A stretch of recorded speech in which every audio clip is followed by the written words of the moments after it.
శ్రీమతి లతా దత్త గారి ఆధ్వర్యంలో ఫిబ్రవరి 23వ తారీఖున గిరినార్ మహాయాత్ర. వివరాల కొరకు సంప్రదించండి. నమస్కారం, వెల్కమ్ టు సుమన్ టీవీ. నేను గీతాంజలి. ప్రస్తుతం మనతో పాటు ఉన్నారు భారతీయ శంకరపీఠం వ్యవస్థాపకులు, ప్రముఖ ఆధ్యాత్మికవేత్త, జ్యోతిష్యులు, బ్రహ్మశ్రీ అన్నవరపు తిరుపతిమూర్తి అవధాని గురువు గారు. వారితో మాట్లాడదాం. గురుగారు నమస్కారం అండి. ఓం శ్రీ మహాగణాధిపతయే నమః. గురుగారు, శివరాత్రి మహాశివరాత్రి మహాశివరాత్రి ఎప్పుడెప్పుడు వస్తుందా అని ఎదురు చూస్తున్నాం అందరం కూడాను. ఎందుకంటే శివయ్యను ధ్యానించాలన్నా, స్మరించుకోవాలన్నా, లేకుంటే ఆయనకు అభిషేకం చేయాలన్నా ఒక సందర్భం అంటూ అవసరం లేదు, ఎప్పుడు అనిపిస్తే అప్పుడే అని అంటూ ఉంటారు మీలాంటి పెద్దలు.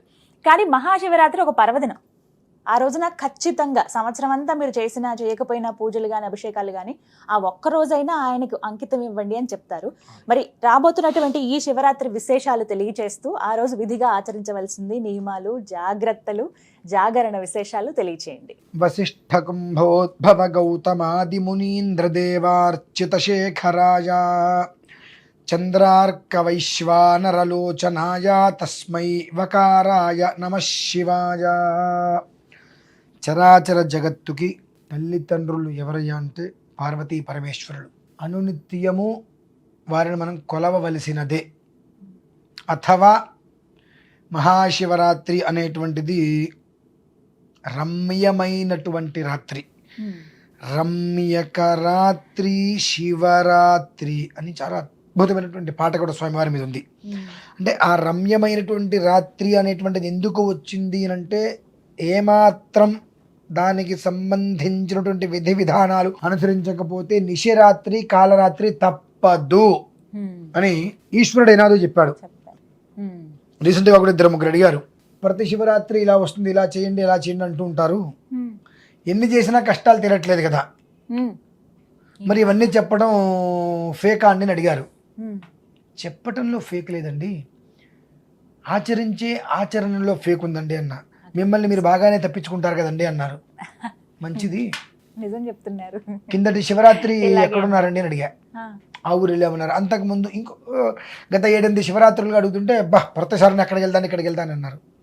మరి నిశరాత్రి కాలరాత్రి కాకుండా శోభనరాత్రి వస్తుందని కొంపకి అని అడిగి ఒకటే మాట. అదేమిటండి అన్నాడు. నీలో ఉన్నటువంటి ఈశ్వరుని నువ్వు చూడట్లా, నీలో నిన్ను చూడట్లా, ఇంకా ఆయన నేను చూస్తావు నువ్వు అనుకుంటూ దానికి సంబంధించిన విషయం చెప్పాను. అదే విషయం ఇక్కడ కూడా నేను మీకు వివరిస్తున్నాను. మహాశివరాత్రి అనేటువంటిది మాకుండదండి అసలు. అంటే మీకు అంటే గురువు మా వైదికులకి ఎందుకనండి 24 రోజులు అంటే 24 గంటలు ఇంచుమించుగా సంవత్సరానికి 360 రోజులు ఈశ్వరారాధన చేస్తూనే ఉంటాం. ప్రతిరోజు నమ్మకం జమ్మకంతో పంచాయతనానికి అభిషేకం చేసి ఆ తీర్థం తీసుకోండి, మేము ఎవరము కూడా బయటికి రాం. కాబట్టి నిత్యము కూడా ఆరాధన చేస్తూనే ఉంటాం. కాబట్టి ప్రత్యేకంగా శివరాత్రి రోజు నాడే చెయ్యాలి అనేటువంటిది మాకు లేదు. మాకు 360 రోజుల్లో అది కూడా ఒకటి. ఎందువలన మాకు 11 మాస శివరాత్రులు, 12వ మహాశివరాత్రి. ఈ 11 మాస శివరాత్రులకి ప్రతి మాసానికి 27 నక్షత్రాలు తిరుగుతూనే ఉంటాయి. అభయజిత్తుతో కలిపి 28వ నక్షత్రం వస్తూనే ఉంటుంది. మాకు ఇవన్నీ నిత్య విధానంలో శుభ నక్షత్ర శుభయోగం ఉంటాయి. కాబట్టి మాకు శివరాత్రి ప్రత్యేకంగా ఉండదు. మరి మేము చేసిన పాపం ఏంటండి? పాపం చేయలేదు, పుణ్యానికి నోచుకోలేకపోయారు. పుణ్యానికి నోచుకోలేకపోయారంటే పాపం చేశామని కాదు అర్థం. పాపం చేయలా, పుణ్యానికి నోచుకోలేకపోయారు. అదేంటండి? ఎట్లా? నిరంతరము కుటుంబాన్ని లాగాలి, కుటుంబాన్ని కాపాడుకోవాలి, సాంసారిక జీవితంలో ఒక స్థితికి వెళ్ళాలను రెక్కాడితే కానీ డొక్కాడని పరిస్థితి వచ్చి భగవంతుడి దగ్గర రోజు 1 గంట సేపు కూర్చున్నటువంటి అవకాశం మనకు లేదు. ఇప్పుడున్న పరిస్థితి ఉండట్లా, ఏ కోశానా ఉండట్లా. 10 నిమిషాలు పూజ చేయటానికే చాలా సమయం కుదరట్లా. స్నానం చేసేసి హడావుడిగా పాపం తిండి తిప్పలు కూడా లేకుండా పరిగెత్తేటువంటి స్థితి. ఈ భగవంతుడు చెప్పింది ఏమిటి అంటే ఆ సంవత్సరాత్తు స్వే స్వే కాలే కర్తవ్యే. సంవత్సరానికి ఒకసారి వచ్చేటువంటి మహాశివరాత్రి జన్మతః జన్మకో జన్మమేవ శివరాత్రి. ఆ శివరాత్రి రోజు నాడు షట్కాల శివార్చన అని అంటారండి. 6 కాలాలు ఎందు శివార్చన చెయ్యాలి. అది కేవలం రావణాసురుడు తప్ప ఇంకెవ్వరూ చేయలేదు. ఒక రోజుకి 6 కాలాల్లో శివార్చన రావణాసురుడు మాత్రమే చేశాడు, ఇంకెవరూ చేయలేదు.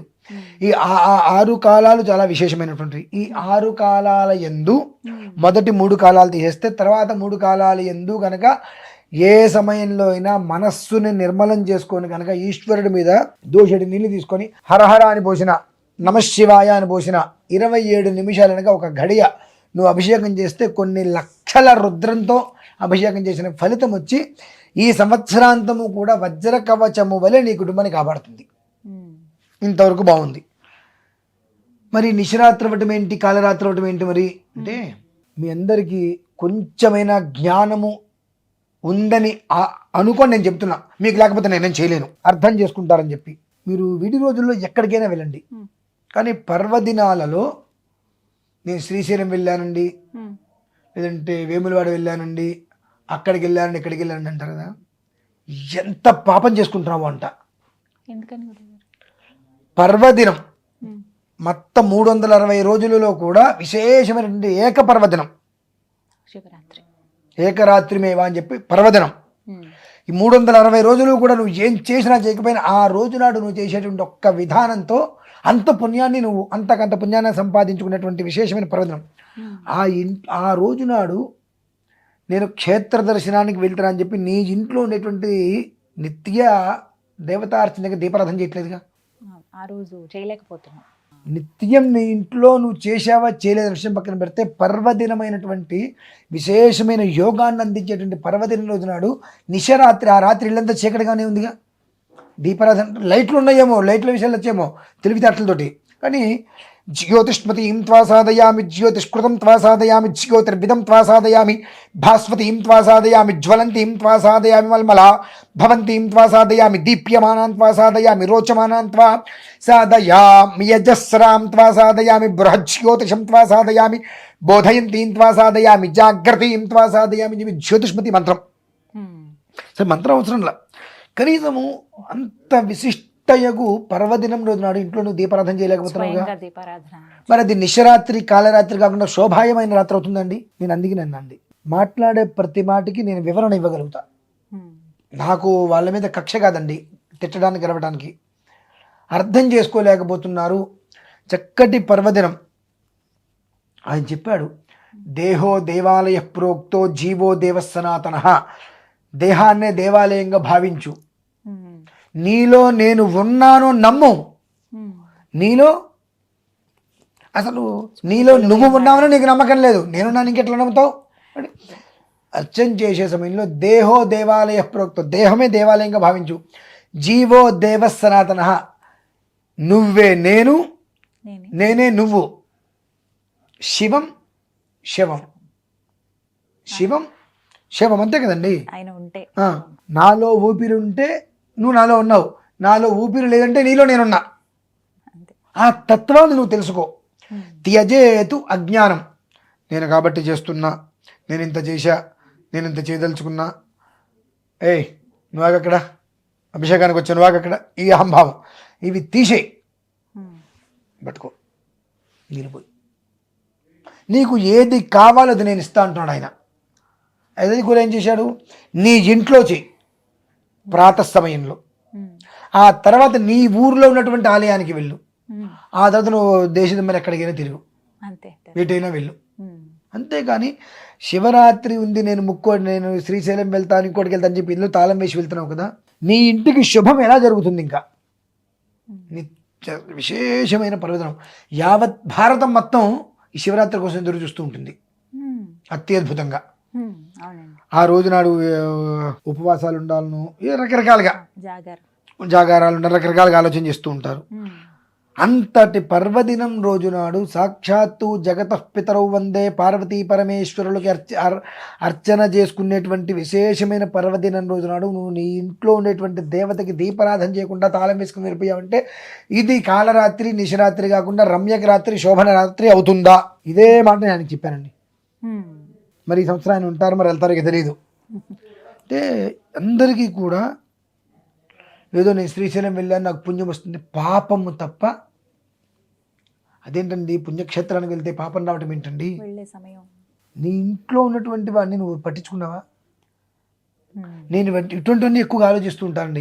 శివరాత్రి అనగానే అందరూ ఆ ఊరు వెళ్తానండి, అన్న శివరాత్రి పెట్టుకొని శివాన్ని ఇంట్లో కూర్చొని ఆయన నెత్తి మీద 2 చెంబులు నీళ్ళు పోసి రాత్రి తెల్లవారులు కూడా చక్కగా ఏదైనా స్వామివారి నామం చేసుకుంటూ జాగరణ చేసుకుంటూ ఇంట్లో ఉండి ఈశ్వరుని ఆవాహన చేసి అక్కడ కూర్చోబెట్టి ఆ పరమైశ్వర్యాన్ని పొందేటువంటి యోగాన్ని కోల్పోతున్నావే. నువ్వు ఎంత చేస్తే మాత్రం యోగాన్ని పొందగలుగుతావు అనేటువంటిది ఆ తపన నాకు. కానీ ఏం చేస్తాం, ఎంతమంది వింటారండి మాట చెప్తే. ఇంట్లో దీపారాధన లేకపోయినా పర్లా, మేము అక్కడికి వెళ్ళాల్సిందే, తోసుకుంటూ దర్శనానికి వెళ్ళాల్సిందే అనేటువంటి స్థితిలో ఉన్నారమ్మా. అంతటి పర్వదినం కాబట్టి ప్రతి మనిషి కూడా ఐశ్వర్య ప్రదాత ఈశ్వరుడు, ఇక అందులో తిరిగే లేదు. కనుక చక్కగా ఆ 6 కాలాల యందు లింగోద్భవ సమయంలో కనుక అభిషేకం చేస్తే మారేడు దళం తీసుకొని, ఒక పాత్ర తీసుకొని నీళ్లు పోసుకొని ఈ మారేడు దళంతో ఓం నమః శంకర, రుద్రం చెప్పడానికి ఎవరు అందుబాటులో లేరు అనుకుందాం. ఓం నమః శంకరాయ చ నమః, ఈ మారేడు దళంతో నీళ్లు పోయింది స్వయంవర శిరస్సు మీద. ఓం నమః శంకరాయ చ నమః, ఓం నమః శంకరాయ చేస్తే జన్మ కర్మ సమే దివ్యం ఏవం యోగి దిత్వత్వతః, ఎన్నో జన్మల నుంచి చేసుకున్నటువంటి పాపము ఈ ఈశ్వరుడి మీద ఇలా తీసుకొని ఇలా నీళ్లు వేస్తున్నప్పుడు ఆ ఒక్కొక్క చుక్క ఆయన శిరస్సు మీద పడి అలా కిందకి వెళ్ళిపోతుంది. చూశారండి, ఆ రకంగా మన పాపాలు పోయినట్టే. అందుకే ఈశ్వర ఆరాధన చేయమంటారు. ఈ షట్కాల శివార్చనలో కనీసం 27 నిమిషాలు ఆ రకంగా చేసిన అంతకు మించినటువంటి యోగం ఇంకేముందండి. ఏదో ఎక్కడికో పరిగెత్తుకుంటూ వీళ్ళు ఏదో చేయక్కర్లేదమ్మా. నీ ఇంట్లో ఉన్న దేవుని నువ్వు నిర్లక్ష్యం చేయకపోతే చాలు, కొండ మీదకి వెళ్ళి అక్కడ 1 కోటి కొబ్బరికాయలు కొట్టిన ఫలితమే వస్తుంది. ఇంట్లో మాకు శివలింగం లేదండి, తెచ్చుకోమని. తెచ్చుకోవచ్చా? ఒక్క మాట అయితే ఇంట్లోనూ లేరు, బయట లేరు, ఏదో ప్రయాణంలో ఉన్నారు. శివరాత్రి అనుకోకుండా కర్మ ప్రార్థం ప్రయాణంలో ఉన్నారు, ఎక్కడో ఊర్లో ఉన్నారు. ఓ వాటర్ బాటిల్ తీసుకోండి, 2 వాటర్ బాటిల్స్ తీసుకొని శుభ్రంగా ఒక వాటర్లతో మొహం కడిగేసుకొని నీళ్ళు బుక్కులు వదిలేసుకొని కాలు కడిగేసుకోండి. ఇంకొక వాటర్ బాటిల్ తీసుకోండి, ఏదో ఒక చెట్టు దగ్గర మట్టి ఉంటుందిగా, ఆయన నీళ్ళు చల్లి ఆ మట్టి తీసి శివలింగం తయారు చేసుకోండి. శివలింగం తయారు చేసుకొని అక్కడ పెట్టి ఆ శివుడి మీద ఓం నమః శివాయ నీళ్ళు పోయండి. నువ్వు చేసేటువంటి దాంట్లో నేను భక్తి చూస్తున్నాడు ఆయన. నువ్వు ఏం పెట్టి చేస్తున్నావు చూడట్లా, ఆయన కేవలం నీ భక్తిని ఆయన చూస్తున్నాడు. అది కదండి మనకు కావాల్సింది. కాబట్టి నువ్వు చెయ్యటం ఇంపార్టెంట్. భక్తి చెప్పుల మీద చిత్తం శివుడి మీద అని కాకుండా ఆ 27 నిమిషాలు ఒక గడియ పాటు కనీసం దోషాన్ని పట్టుకుని పోసావా, శరీరంలో ఉన్నటువంటి అన్నీ కూడా ఆయన దగ్గరికి వెళ్ళిపోతాయి.